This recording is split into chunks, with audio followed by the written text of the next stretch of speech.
Hello and welcome to another episode of Head in the Clouds Working Wise. My name is Alicia and today I'm here with Hylke. And Hylke has been in the Microsoft space for nearly 20 years. So Hylke, we're super eager to hear your story today. So if you introduce yourself and give us a background of how you got to where you are today. Yes, thank you, Alicia. My name is Hylke Britstra, living in the Netherlands and working as trainer and consultant for finance and operations. So in my daily life, I do a lot with application work for a lot of companies to support them in projects or to train them for the use of finance and operations, mostly specified on finance. And more also AI is involved in combination with finance and operations. So yeah, that's what I do right now. But I also heard the question about how did you came here? Yeah, so I'm super eager. Like, what did you major in college? So let's kind of start there and kind of figure out how you got to where you are today. Yeah. Well, at first, after high school, I started with a study financial services management. So there I got the finance background.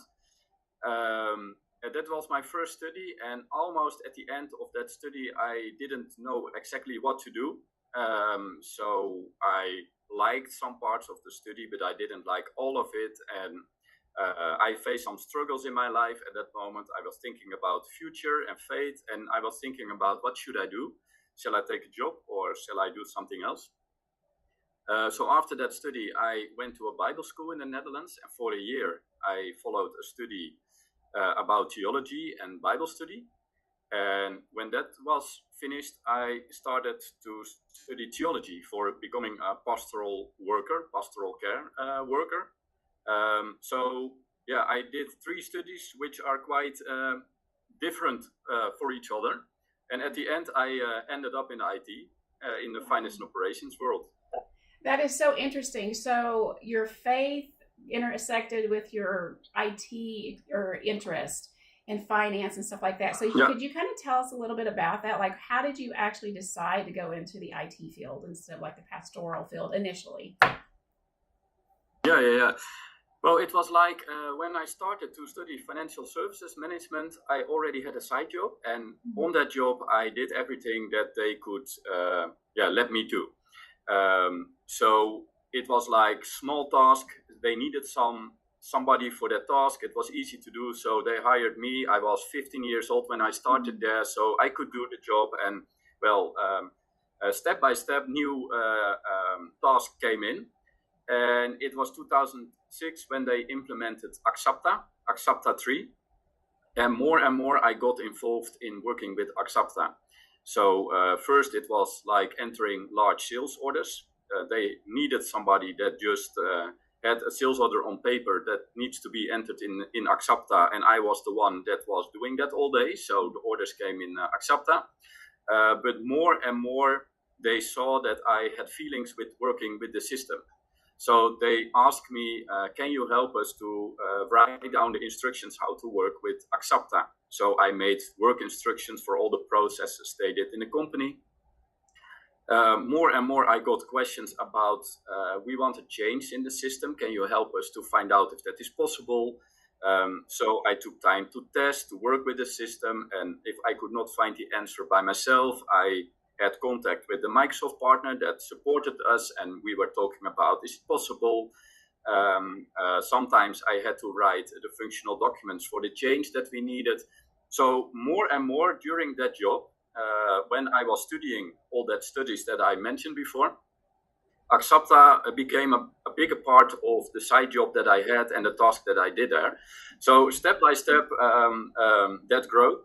And when I finished my last study, I took a job there. So I started working there full time. And also more and more working with Axapta was involved in that job. It was not the only application I supported, but it was the main application for that company. And so I involved in IT, in working with Axapta more and more. I can say by accident, I can say it was guided, but it was step by step that it became a bigger part. I love this story because it shows how something, you just had a job, probably just to have a job. and it turned into Yeah. that pivotal point in your life that actually put you on this 20-year trajectory in the Microsoft world. Yeah. So I think it's a good reminder to our listeners today that nothing happens by accident.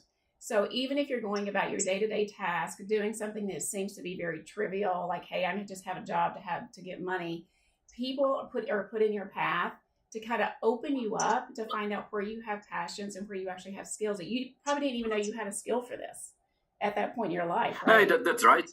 So yeah, that's right. Yeah, and I'm also very grateful of my manager at that moment, because he really took the time to guide me, because he also knew this is new for Hylke, and I needed some help, because I was 15, I was 16, I was 17, I was not that old. So, and more I could do the things that brought me at the moment I'm at this moment.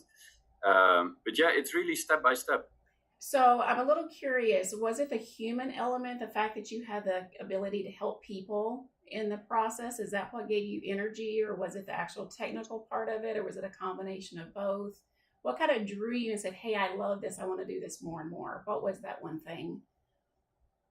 I think it's three things that comes together: process, people, and application. That is why I love working in the F&O space, because it's always about a business goal, having business processes, people that work for that processes, and they need F&O as a tool to support them. In that time it was Axapta, but let's say F&O. And for me it was like, okay, we have an application, and I have feeling with working with applications apparently, so I like that. But also one of the things I will always remember was that when the go live was done in 2007, one of the colleagues never came back. She was almost at the retirement age, and the step for her was too big to work with Axapta.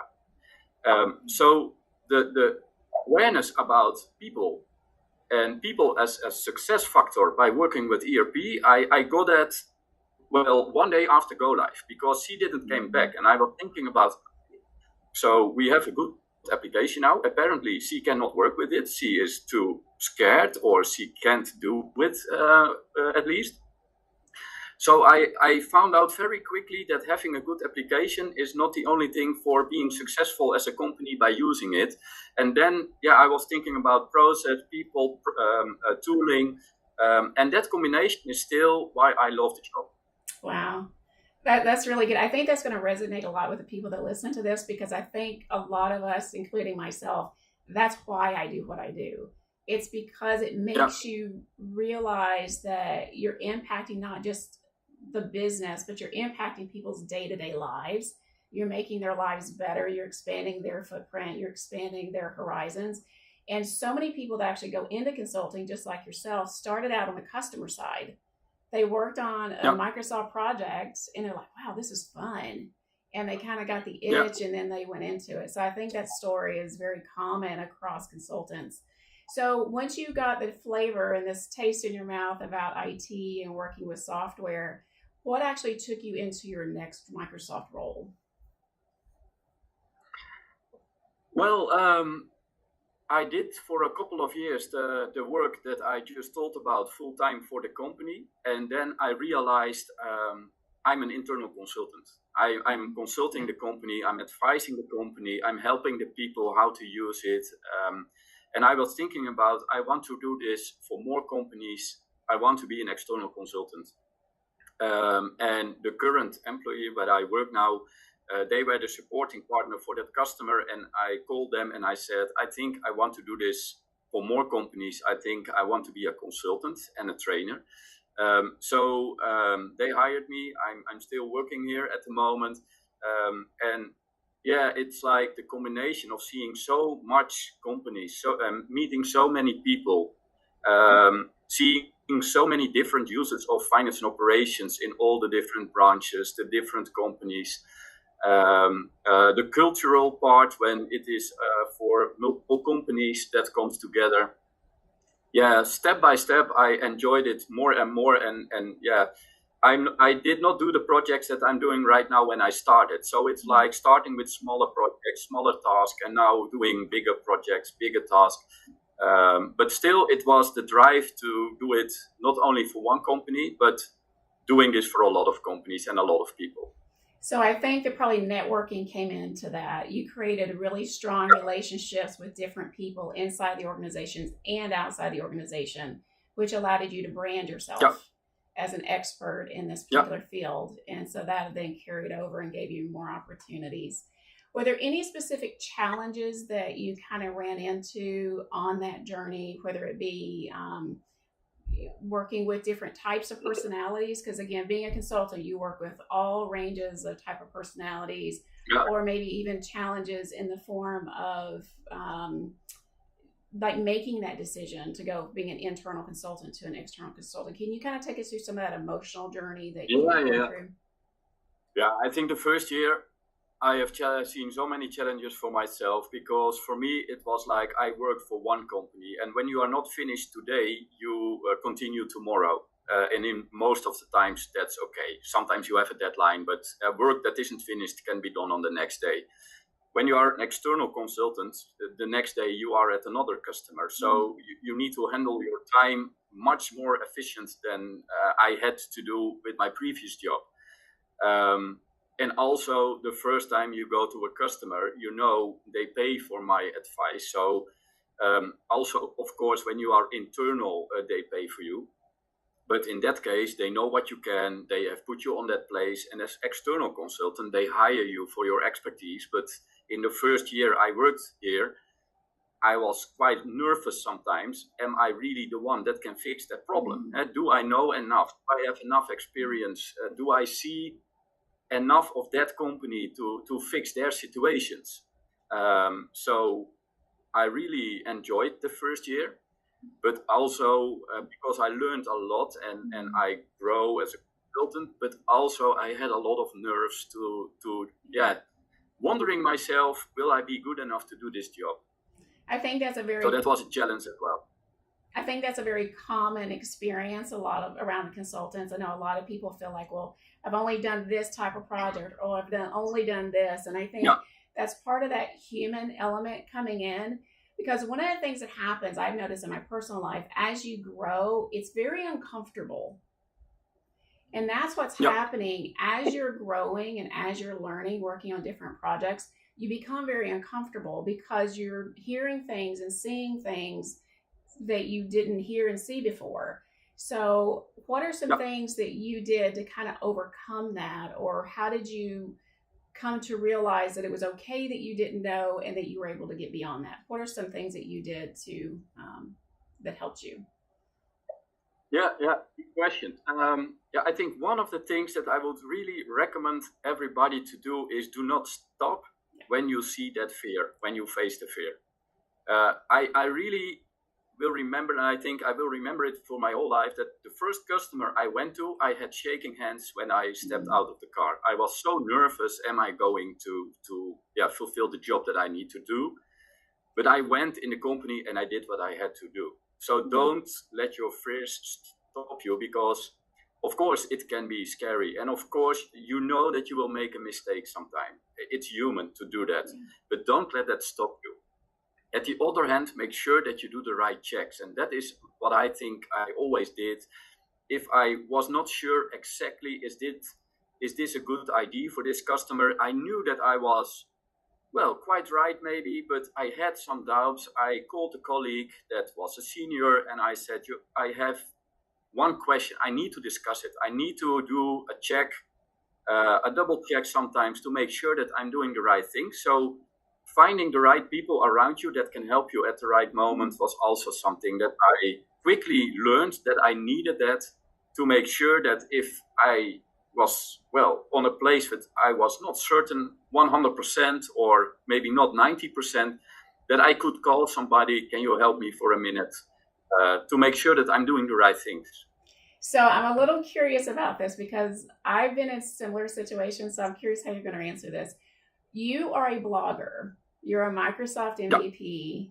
And I'm curious if that's what helped motivate you to blog and to do those things. Was that a part of what motivated you to want to become a blogger, was to help those people that were in your situation at that time?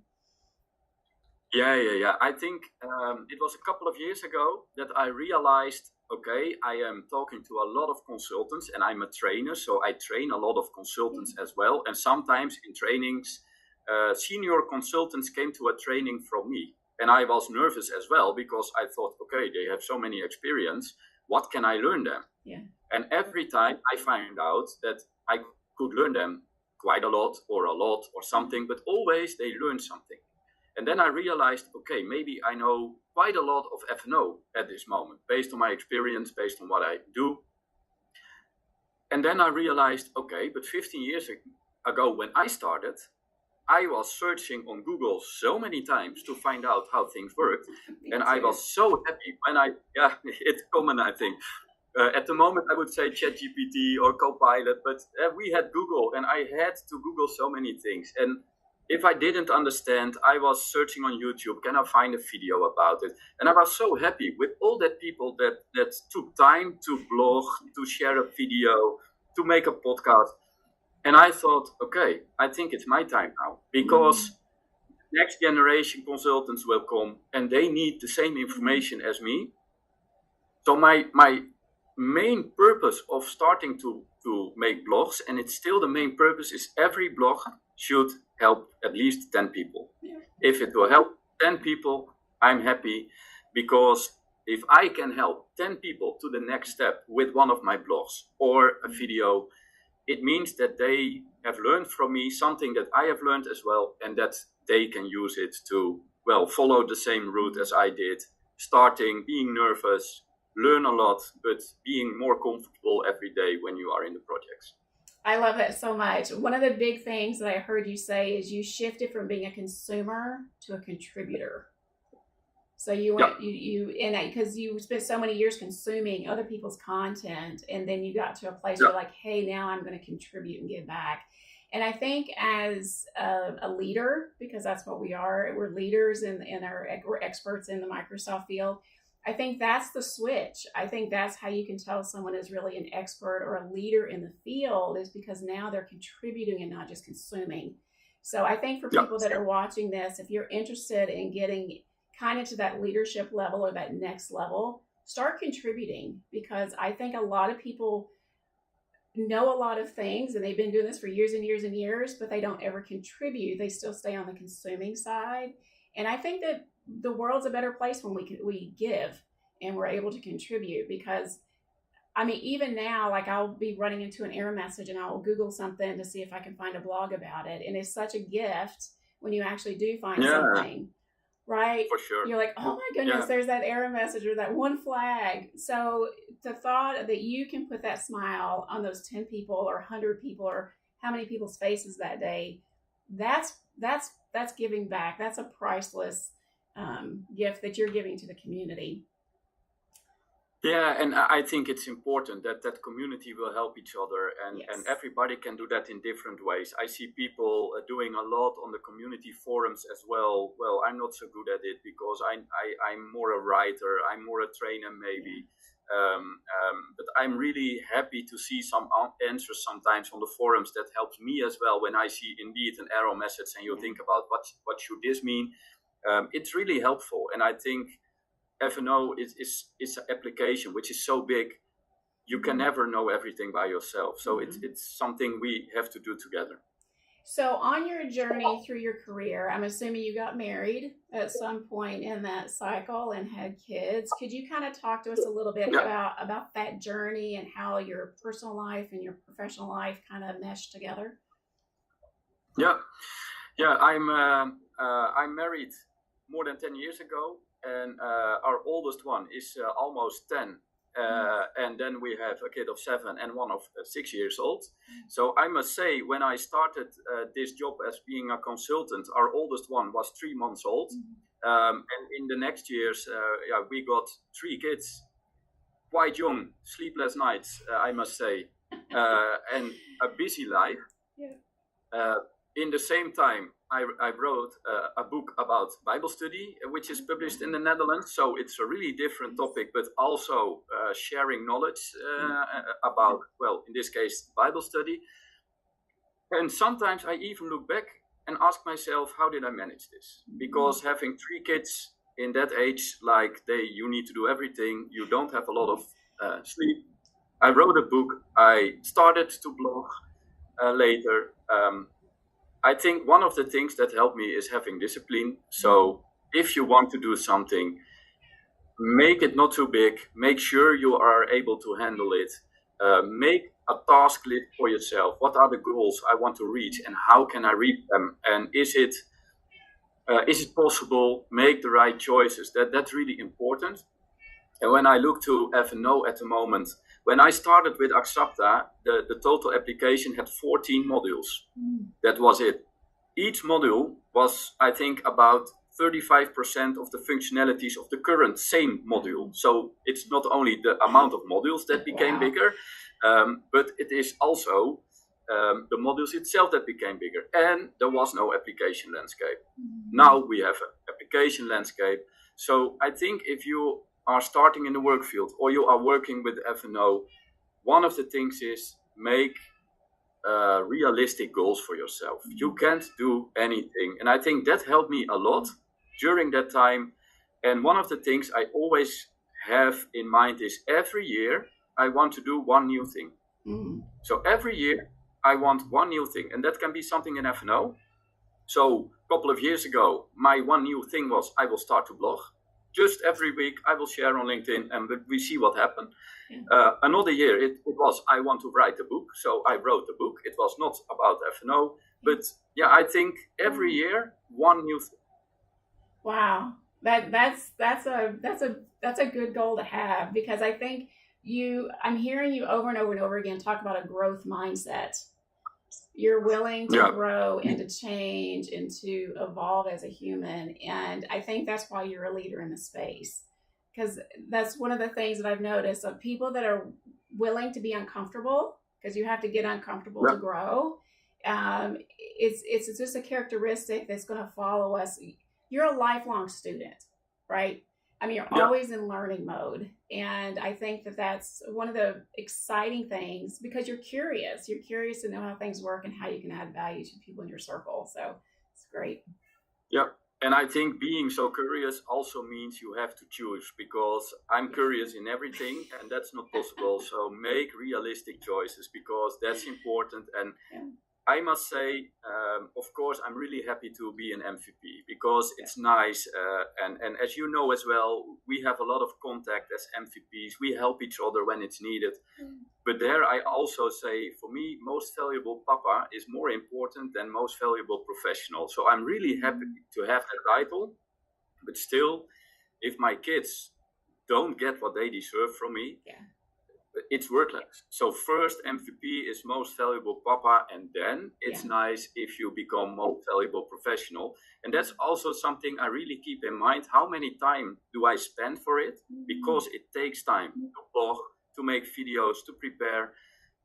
And I like it, but it needs to be, in the right priorities. So that's why I need that kind of choices, having clear goals, what I want, clear goals, what is needed, tasks to do, to make sure that you also have time for the right things. Yeah, that's really important. And I think you also mentioned this before, but it's about seasons of life, throughout different seasons of life. Like when your kids are small, younger, as they get older, you have different amounts of time or different amount of energy really for different things. And so I think we need to give ourselves permission to have different workloads at different phases in our lives, so that we can focus on our children and we're focused on our families, so that we do keep that priority in line. So that's really important. Well, good.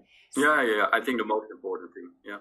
So if there was one piece of advice that you would give to a consultant out there, or someone, it doesn't even have to be a consultant, just someone starting their career, what would it be? So you may have people coming out of college, or even people that are looking to switch careers. What would it be? I think the best thing is take pause sometimes. Take a break. So if it is like a 5-minute break during the day or 1 hour break during the week, doesn't matter. Sometimes take a break. Be quiet and think about, what am I doing and what do I want to do? Is clear for me what I need to do the next things I have to do, or do I need to take some time to figure that out? because I see so many people being so busy, experience so much pressure, and I can understand that. And then I think you need sometimes a grace period. You need a time with a break and ask yourself some questions about what do you prefer to do? Are you really doing that, or are there things you need to change? Being so busy means that you can pass by important things, or maybe even yourself. What is the pace that suits you? Think about your career and the choices that you make in relation to health, faith, family, friends. I think take a break, and I think people know how many breaks they need. For maybe somebody says 10 minutes a week is enough for me, and another one says I need more time. Doesn't matter, but make sure that you look to yourself sometimes, be quiet, and listen to what is said at that moment, what is important. I think that is really the advice that I got as well sometimes, and that really helped me. Don't keep running when running is not the best thing to do. Then be quiet and listen. That's really good advice, because the world is such a fast-paced place, and lots of times we put a lot of pressure on ourselves because we think, oh, if I don't stay busy, or if I don't do this or I don't do that, then I'm going to get behind or I'm going to disappoint someone. But self-care is a real thing, and we need to take care of ourselves and take that time to rest. So that's a really good reminder. Yeah, I think it's good for your personal life, but also for your career. Because if you are a person that understands, well, what do I need? What is my strength? What is something I need to take care about? If you know that and you do that, then also in your career you can make better decisions. You have more space to learn, and you are more creative, more innovative. I think it doesn't only help your career, it helps yourself as well, and I think also the people around you. So sometimes take a break, be quiet, and see what happens. Love that. Good. So Hylke, I want to ask you one last question. So if you had a superpower, what would it be? Yeah, I think having a pause button, a break button that I could use to give people that break, that quiet time if I would see that people needed it. So I would say I would have a button that if I see people are running, but that's not the best thing to do now, I would have a button to push on, and they got the time they need to think about it and make the right decisions for them. That's fabulous. I love that. Okay, well, Hylke, thank you so much for being with us today. It's been a pleasure hearing your story. So encouraging, and to know that you're a thought leader in the Microsoft space is just really important to the community. And so thank you again. And for our audience, stay tuned. We're going to have more guests coming like this so you can hear their stories and appreciate the journey that they've been on. So until next time, keep your head in the clouds and keep working wise.